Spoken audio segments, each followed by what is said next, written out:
த confident group இன் founder CJ Roy மறைவு வந்து உண்மையிலே ஒரு ஷாக்கிங்கான நியூஸ்ங்க. ஒரு successful business man, confident leader, நிறைய பேருக்கு வந்து இன்ஸ்பிரேஷனாக இருந்தார். மேபி அவர் வந்து சைலண்ட் சஃபரிங்கில் இருந்திருக்கலாம். ஐடி ரைடுக்கு பின்னாடி பார்த்தீங்கன்னா தற்கொலை பண்ணியிருக்காரு. இந்த சைலண்ட் சஃபரிங் என்றால் என்ன?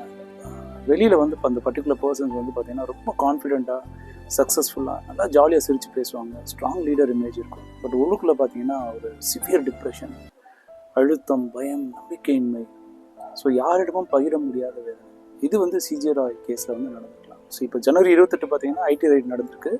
ஸோ அக்யூட் ஸ்ட்ரெஸ் வந்துருக்கலாம். ஸோ ஒரு நம்ம அவமானம் ஆகிடுமோ, ஃபினான்ஷியல் ப்ராப்ளம் வந்துடுமோ அப்படின்ற ஒரு பயமும், நான் ஸ்ட்ராங், நான் சமாளிச்சிடுவேன், இந்த ஸ்டிக்மா தாங்க சைலன்ஸ் அப்படிங்க வெளியே தெரிய விடாமல் பண்ணுது.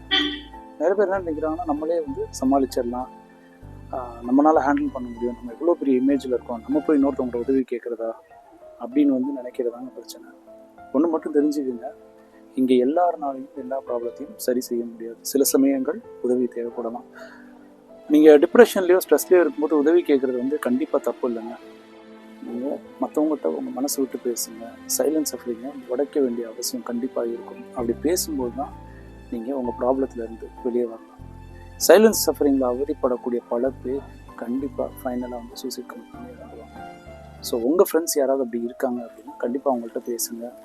உங்களால் ஹெல்ப் பண்ண முடியலையா, அவங்கள ஒரு நல்ல சைக்காலஜிஸ்ட்டையோ இல்லை சைக்காட்ரிஸ்ட்டையோ கூட்டிகிட்டு போங்க. கண்டிப்பாக அவங்க பிரச்சனையிலேருந்து ஈஸியாக வெளியே வந்து அவங்க வாழ்க்கையை வாழ்வாங்க. ஸோ சைக்காலஜி பற்றி நிறையா தெரிஞ்சுக்கணும்னா என்னை மறக்காமல் ஃபாலோ பண்ணுங்கள். ஸோ இந்த வீடியோ யூஸ்ஃபுல்லாக இருக்கும்னு சொன்னால் மற்றவங்க ஷேர் பண்ணுங்கள். Thank you so much.